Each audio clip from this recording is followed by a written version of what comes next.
Engineer, good morning.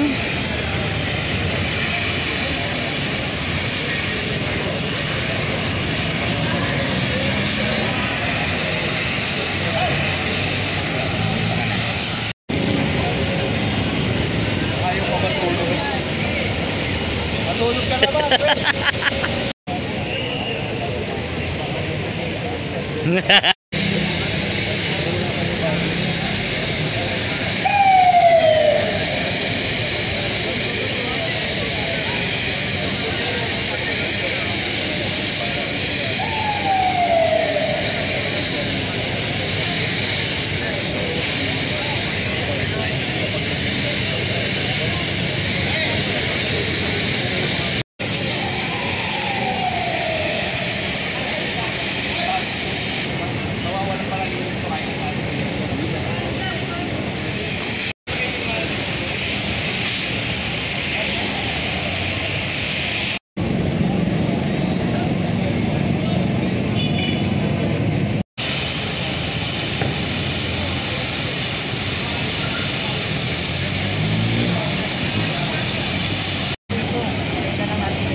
Salamat po.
Arnett Angeles. So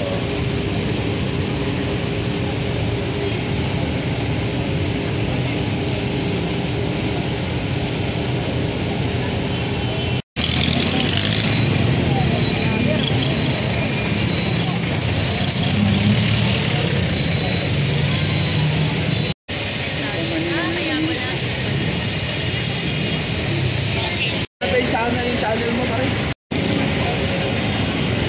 Ayaw ko matulog. Matulog ka na ba?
bango ng ano.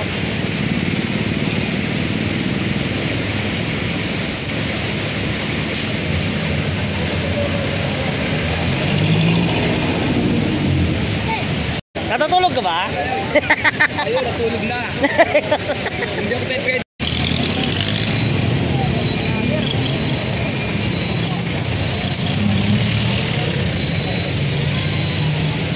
Kasi yung mga maraming vlogger sa Manila papasapak ngayon. Siyempre, hindi lang yung mga vlogger, mga reporter. Lahat po. Naliliguan ko yan lahat ng mga marurugin na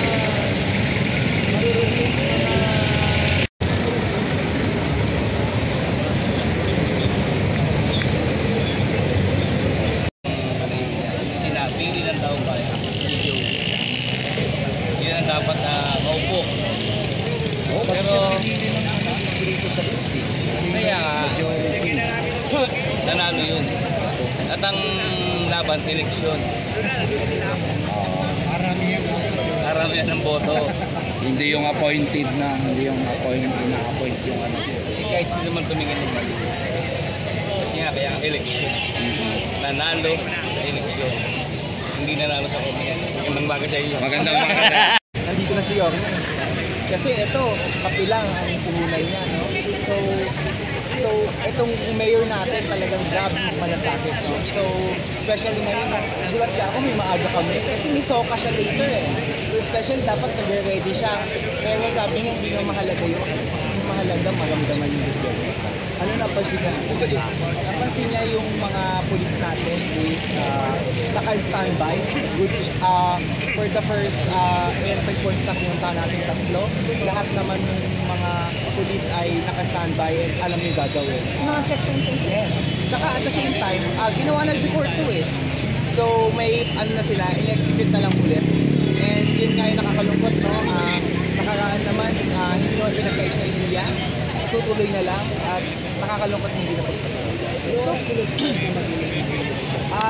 actually kahapon pa lang, immediately 2 p.m. Sabi ni Yorme, i-detail lahat ng resources ng government na linisin ang buong Manila. So ngayon, tuloy-tuloy ito, walang tulugan, no? Hanggang alas 12, hanggang kanina, naghahakot pa din ng basura, DPS, tumulong na din sa atin ng NPA. So, tuloy-tuloy ito hanggat may kalat kayo nakikita. Tuloy-tuloy po ito. Pero ito naman ang panawagan natin, no? Hindi ito kaya lang ng gobyerno. Mas kaya to pag madami tayo. Hinihingi namin ng operasyon ng bawat isang Manileño at mga dumadako dito na tulungan niyang pamahalaan. Kasi masyadong madaming kalat o basura ang naiwan. So hindi kakayanin ng isang araw. How we wish na matapos agad.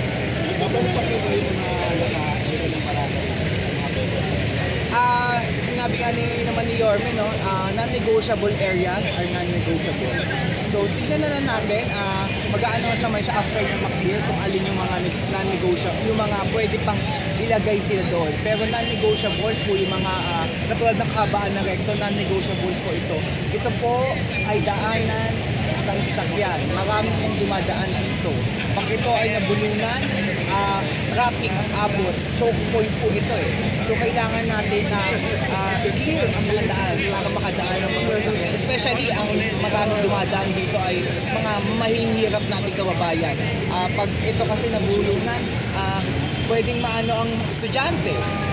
So pag sila naman yung mga 5 to 8 na jobs, pag sila ay nalig sa trabaho, kaltas. So kailangan po natin makapagtulungan sa pamahalaan. Hindi po namin kaya ito. Sa first ng mga minor, yung mga so far, wala pa kasi mukhang natakot sila sa pamahalaan kasi alam nila pag si Yorme talagang gagawin. So tuloy-tuloy ito, no? Lalo mamaya may mga lahat na napirmahan yung 20 executive orders simultaneously pinipirmahan ng alkalde. First time in history. So mamaya kung ano-ano yan, i-discuss yung mamaya sa kanyang state of the city. How about yung mga street dwellers po? Inutusan na niya po si Director J de la Fuente na magsagawa ng mga pag-rescue sa street dwellers And at the same time, may protocol kasi yan na sinusunod. Dinala muna dun sa, dinala dun sa MDSW facility para i-process muna. So, may mga protocol dyan na sinusunod pa. So before yung SOCA, PPNU, ano po yung mga expected operations? Marami tuloy-tuloy paglilinis. So hanggat sinasabi ko nga, hanggat may nalikit ng kalat, hanggat may nakikita, may naamoy tayo na mga basura, ititigil yung pamahalaan. Anong specific lugar sir ang iikutan? So far, no, ayaw namin discuss kasi mas magandang surprise eh. Para nakita natin yung tuloy. Panawagan lang po sa mga residente. Panawagan ko sa mga mahal nating mga batang Maynila, no? Tuloy-tuloy tayo sa pagkikiisa sa pamahalaan. Wala akong intensyon ang pamahalaan, ang bagong pamahalaan na masama sa inyo. Para po sa inyo to, para sa kaputihan ng lahat. At sama-sama po tayo at tulong-tulong, no? Para maabot natin ang mabango, malinis at maaliwalas na iso. Bakit sabi yung buong I'm